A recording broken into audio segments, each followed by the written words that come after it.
Всем привет! How are you doing? My name is Matt Thompson. I'm the Public Affairs Officer at the U.S. Consulate in Екатеринburg. And welcome to English You Can Use. Glad to see all of you. We have a really fun program tonight. We have a really special guest, an American who used to live in Екатеринburg, Chris Huntley. I'm really excited to talk with him. Actually, I'm going to bring him on screen here just for a second. Let's see if we can bring him on. Chris, you there? Oops. There you are. Yeah. Well, hi, hey, he's joining us from Tampa Bay, Tampa, Florida. So we'll talk to you in a second. Thanks for being here.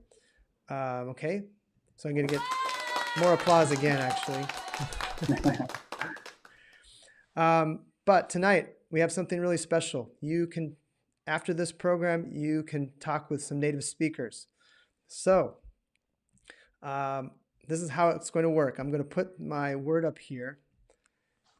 GOAT, otherwise known as GOAT. This is your password for joining our private conversation on Zoom after this program. So keep this, and I'm also going to explain what this means. It's not kazol. It's not goat as in the animal. It's something different. So stay on for that. And I'm going to give you the email address so that you can be part of our program, our private conversation afterward. Well, we have somebody coming in from Thailand. That's pretty cool. So first, we're going to do some idioms related to football because yesterday was the Super Bowl. And the Super Bowl is the biggest football game in the United States. 100 million people watch the game. More people, it said, get together for the Super Bowl than Christmas in the United States. It's kind of strange, but people really, really like this sport, which they just call football. They don't put the American on it. I know soccer is европейский football for us. We just call it football. So I'm going to start this presentation here.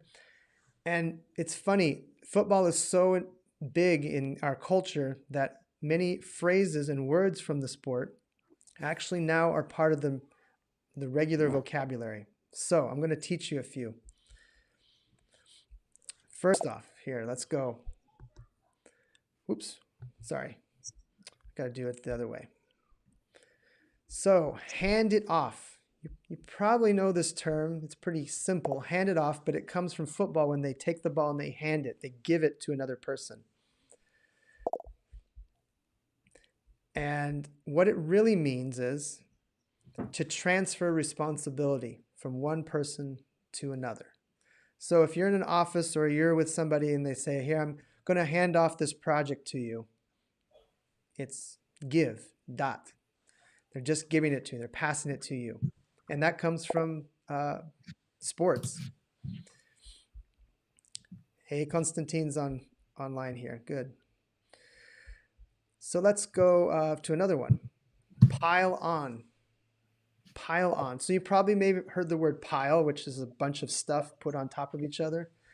Well, there's a term, pile on. And now you could probably use this with friends or in work when a group takes sides against a single person. So you can use this in the context of, hey, stop teasing me. You're piling on me right now.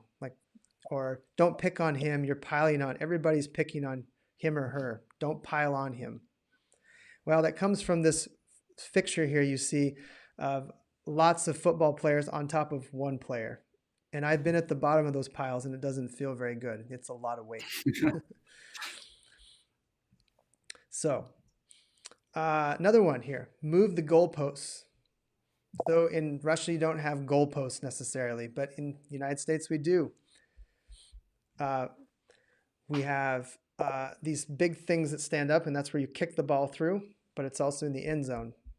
So why do they say, how do they use this in regular speech? It's to note or denote an unfair change of objective or target. So the easiest one to remember is if your boss sets a goal for you and you reach it, and then the boss says, no, actually we want to go higher. You can say, hey, they're moving the goalposts on me. They keep changing the goal. So That's how they use it. Again, from football. Who would know? Who would have thought? Another one, very common in a team or a school or an office, huddling up. So does anybody know what huddle means? To huddle, or what a huddle is? It's okay if you don't. It doesn't make much sense. It's a gathering. So just like in the picture there, you saw all the players are together, and that's where they tell the other players to play. Gathering together, especially to receive instructions. So if you have an instructor or a boss, they might bring you in the office and say, all right, let's huddle up and let's talk about this issue. Or we're going to huddle tomorrow at 9 a.m. That's a pretty common way of using it. You can use it as a verb. You can use it as a noun. So it just depends. And then last one is do an end around.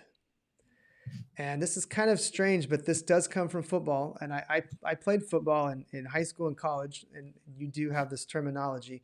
And the picture on here is very complicated, but really it just means the guy who's going to get the ball is going to run around the players and not straight at them. It's very simple. Football's not too complicated.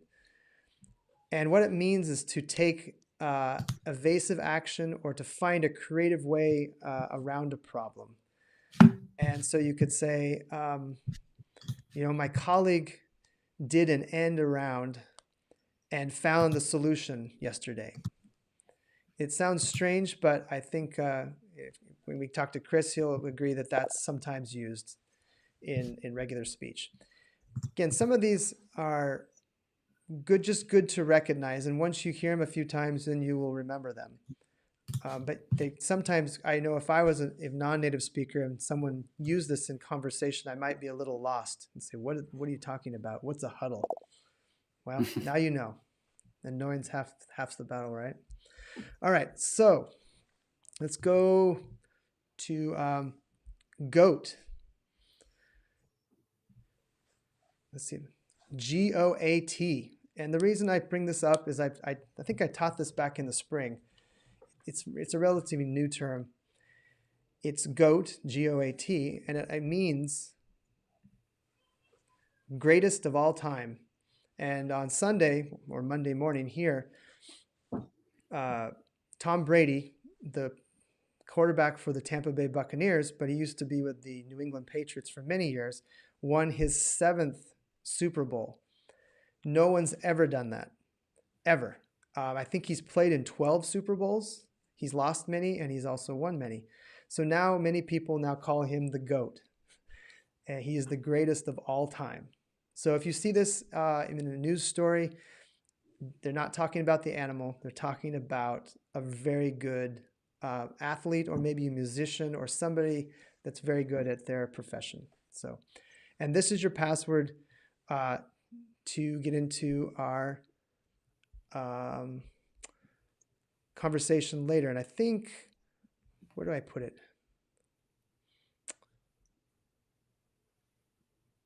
Let's see. Nope, that's not it. Well, I'll get to it. I'll give you the email address here in a second. So I have to produce these on my own. So now we're going to do a little translation challenge. I need you to participate. If you speak Russian, you're going to get this. If you don't speak Russian and you're here, you're going to be very confused, but that's okay. So, dla milого дружка и сережка из ушка. And I may have said that wrong, because sometimes I say these and I haven't actually heard them. I've just read them. So what would this be in English? I'll give you a few minutes. And while that's up, I'm going to put another one on.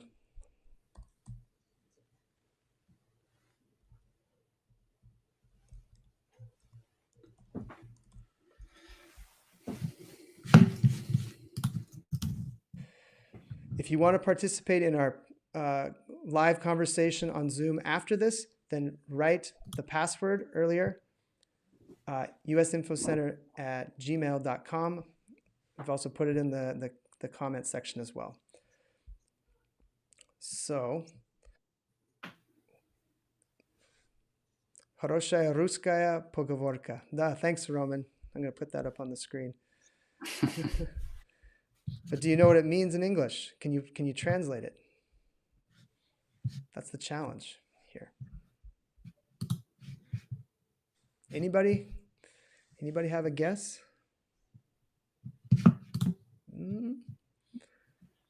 Dla milova družka I Serjoka iz uška. When a friend asks, there's no tomorrow. Anastasia, that's a good guess. I think that might be literally true, but I looked it up and there's another way of saying it, and it actually rhymes like poetry. All right, so I'm going to take that off and put up the English one. A friend who shares is a friend who cares. I don't know if that works. If you disagree, let me know in the comments. But that's what I have in my Russian cultural book. So a friend who shares is a friend who cares. All right, so let's get on to our conversation here with Chris. There? Yeah. Welcome. Well, you are no stranger to Yekaterinburg. Now you're in Florida, but I understand you lived in Yekaterinburg for 8 years. That's right. You left in 2016 and now are in the United States running a company. So tell us, how did you end up in Yekaterinburg? And then tell us what you're doing now.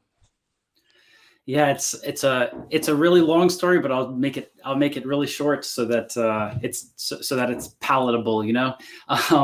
So I was finishing a master's degree program in the United States, and I met some Russian students who were there, and for me, it was really interesting why Russian culture and Russian people were different from Europeans, because on the one hand, there were a lot of similarities, but on the other hand, there were a lot of differences. And I had lived in Italy when I was growing up, and I'd lived in a few different places. So I was familiar with European people, but for me, Russians were unique. And so I thought that this was really interesting. And I had basically a long summer of just spending a lot of time with Russian people, and decided that after my last semester of my master's degree program, I would go to Russia for a few months as a tourist. So I came over for 3 months, met some of the people who I had been friends with over the summer in the States. And I went to Moscow, Ufa, and Yekaterinburg. And I spent most of my time in Yekaterinburg, and I really liked it because, you know, it was that mid-size city. It's not so big and chaotic like a New York or a Moscow, but it's not as small as Ufa. So I really liked that in the center of the city, it's like you're in a European metropolitan city, but you can go 10, 15 minutes away from the center of the city and you're back in real Russia. Right? So yeah, absolutely. So I'm going to open up to audience. If you have any questions for Chris, please ask. But tell us what you're doing now and how you're involved with teaching English. Yeah, so while I was in Russia, I became an English teacher, and that was just such a great experience for me because I actually tell people that I went to Russia and learned English in Russia. Because I grew up in the United States. My parents are American. I went to American universities, but the attention to detail of the rules of the language, I only really felt this once I started meeting a lot of Russian teachers of English. And so it forced me to teach at a higher level and to also, do all the things that they were able to do as well. And that was a good challenge for me. And then so after about 1.5 years of teaching at another school, I opened up a language school, an offline school in Yekaterinburg. And I think at the height of our school, we had about 8 to 10 teachers at any time. So it was a relatively small school. It was just one location, but it was definitely a lot of fun, and it was a great experience because now I was able to take that experience and put it online and create, a more international product and really use what I learned in Russia. Russia was just a great experience for me overall. So talk about, so now you have a company you're running. Tell us about the steps it took to take an idea of something you had in your mind about what you wanted to do and then make it into a business. Because that's a big step in entrepreneurship. I mean, that's hard. How did you do that? Yeah. A lot of times I think people fall into two categories, right? There's the people who have lots of ideas, but then never capitalize, they never materialize. And then there's the people who just don't know how to turn the idea into this thing. So it's hard. One half is not getting distracted, right? How do you turn the idea into the real thing? Don't get distracted by other ideas. You have to choose the idea that you want to focus on. And then the second part of that is to focus on that specific idea every day, every hour, just nonstop, and to obsess over that thing. So we can call that determination, right? Yeah. So focus and determination, I think, are the best way to turn the idea to the real thing. Excellent. Again, if anybody has any questions, please ask them in the comment section, and we'll answer them. I wanted to take you back to your time in Yekaterinburg. What did you like most about the city? Like, is there one place you used to hang out a lot? And maybe share with us, if you can, a funny memory or moment that you had in your 8 years here. Yeah, there's a lot of them. So my favorite places, I mean, I really liked being in the center of the city. I liked, near the river, the boardwalk is a great place, especially in the summer.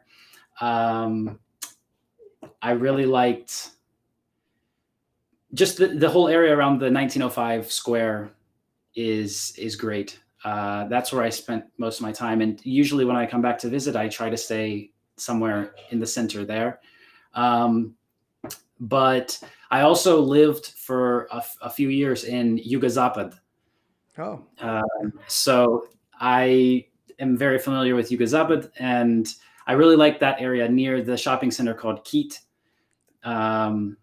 It's nice. It's quiet, and it's kind of the outskirts of the city kind of feel, but but everything is still good quality out there, I think. So, and you can get to the center quickly. Did you have any cultural moments like banya or treks into the taiga, or what did you do for fun while you were here in Yekaterinburg besides just hang out in the center? Well, no taiga for me, but I did go to the banya a lot. I'm a big banya fan. I go back every time I go back to Russia. In fact, for New Year's, I went to a banya here in Florida. Oh, really? Some Russian guys had built a banya here. Yeah. What this is just something that came to my mind.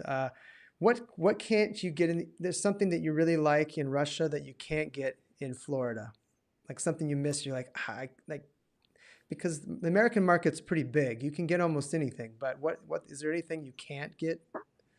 Product or something other than snow, but I mean, I think that some online like e-commerce from China is easier to get in Russia. So some stuff that from Alibaba, like from one of these online retailers that you can get it faster sometimes in Russia. That's just faster though. That it doesn't mean you can't get it in the States, right? But probably some specific Russian cultural things like types of grechka or like Russian style pelmeni or other things like that. Just, I mean, you can get ikra but you're going to get it from like the Russian store here. So Yes.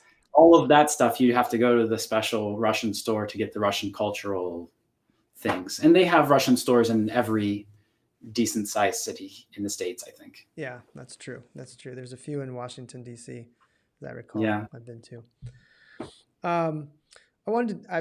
This month we're talking to a lot of different Americans. Oh, we got a question here, and I'll get to the next one. What are your favorite winter activities? Asked by My Andre. favorite winter activities. So, usually when I was in Russia, my favorite winter activity was to stand at the bottom of the mountain while my friends skied down it, because I'm not a big skier and I'm not a big snowboarder. I really like summer better than winter. So being in Russia where winter lasted about 9 months was difficult at times. But something that I really like is, as we mentioned before, banya. Banya in the winter is amazing, and I would go lots of times every winter. So this was interesting. And as a cultural event, Krещение. Yep. In when is that? I don't even remember when that is. That in January? A few weeks ago, yeah. Yeah, I did that twice. So that was quite an experience too. Molodets. Wow. I have not done it. Wow. That's something to be proud of. I think that's hard. Constantine says hello. Hope your daughter is well. And Natalia says give some warmth from Florida, my favorite state. So thanks, everybody. So you asked about a funny story, and one came to mind. So in my early time when I came to Yekaterinburg, I didn't really speak any Russian. Like I knew the alphabet, and that was about it. And I went to I see Anastasia says Banya. Yeah, Banya is amazing. Sheer bliss. Depends. That depends. It can be painful, right? It can be like really, really hot. Oh yeah, I've been to some of those too. So in my early days in Yekaterinburg, I didn't really speak Russian, and I went to a shop to buy some food for lunch. It was this shop called Kurika, and like a chicken. They sell chicken, and so I go in there, and I can't read any of the labels of any of the food, right? And I get in line, and in front of me, there's this old woman, like a grandmother, and I just my plan was I know how to say I want the same thing, but I don't know how to say all of that different stuff. So I'll just get exactly what she orders, and I'll know how to say that, and it'll be easy. So she goes up there, she buys it, and they're like, oh, it's only 200 rubles or something like this, 100 rubles. I thought, wow. They're like, half a kilogram? Yes. Wow. Half a kilogram, 100 rubles or something like this, right? So it was really cheap. I was just really happy to pay. And they asked, do you want the same thing? Yes, same thing. 2 kilograms or whatever? Yes, 2 kilograms. Okay. So I walk out with a big smile on my face. I get back to the apartment, I open the bag up, and I have 2 kilograms of chicken heads with eyes and beaks. And oh, wow. So that was a good lesson to learn, not to just get what the grandma in the shop was getting. Good to know. Yes. I think that's probably happened to a lot of people who are new cultures and don't speak the language as well. And they just say, I just copy, and it's not quite what they wanted. Yeah. Yeah. Last question. And I just was asking this to a lot of different guests we have about protesting and demonstrations that took place in the United States last year. And every time I talked to Russians here, they would always be very confused about what's happening. And I think even for Americans living abroad, we were trying to figure out what was happening. So what was your experience, your observations of and what role does that have in like American values, I guess you could say? What do most people think about that? Yeah. Yeah. I think even people here might have been confused about what was going on with all of the different news and different groups of people supporting different groups. But yeah, I think it's really important in the scope of the nation because we're a highly individualistic nation, and freedom of speech for each individual and for the individual to be represented in the whole is a very deep-rooted value in our society. And so, yeah, it's really important that we differentiate protest and demonstrator, right? Protesters and demonstrators and rioters. That was 2020's big vocabulary lesson, was what's the difference between a rioter and a protester? And the news wanted to argue about this constantly, right? So, yeah. And did it take place when you were in Florida, in your city as well? Yeah. So, there was a building burnt down in Tampa, I think, not near where I live, but was it fairly peaceful throughout Florida besides that, or what did you observe? I just felt like everybody was, here's a good idiom, walking on eggshells. Everyone felt there was just this uncomfortable tension that you could feel amongst everyone, you know? Like, we don't know what to expect next. Yeah. Well, I mean, I hope it's, as far as I could see from this point and being in Russia, that most was fairly peaceful. But there were tensions in several cities, and but it's good to get different perspectives, and the fact that you could feel that tension even if you weren't a part of it meant that people just were unsure what was happening. So, but thanks for sharing that.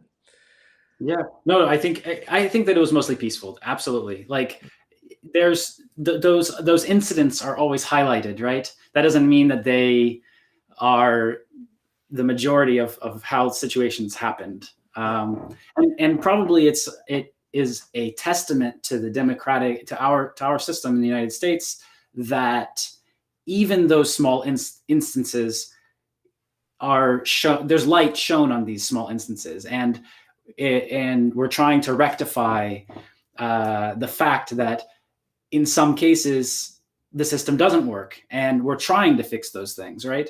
And it's not that we have to hold on to something that has some issues in some places. It's that it's actively growing. It's an organism itself. Yeah, good point. Yeah, the fact that it's happening shows that there's something wrong, and it's a growing period, and even though it's a little messy, it's the way you have to move forward. So, yeah. Well, thanks for sharing that.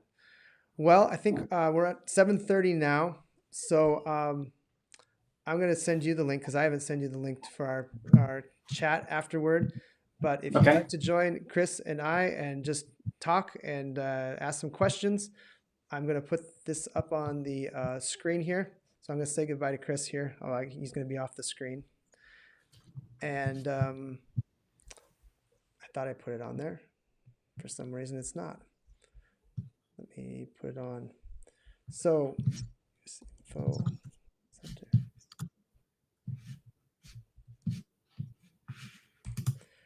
So if you'd like to join us, remember the password, GOAT, and just write us at this email address right now.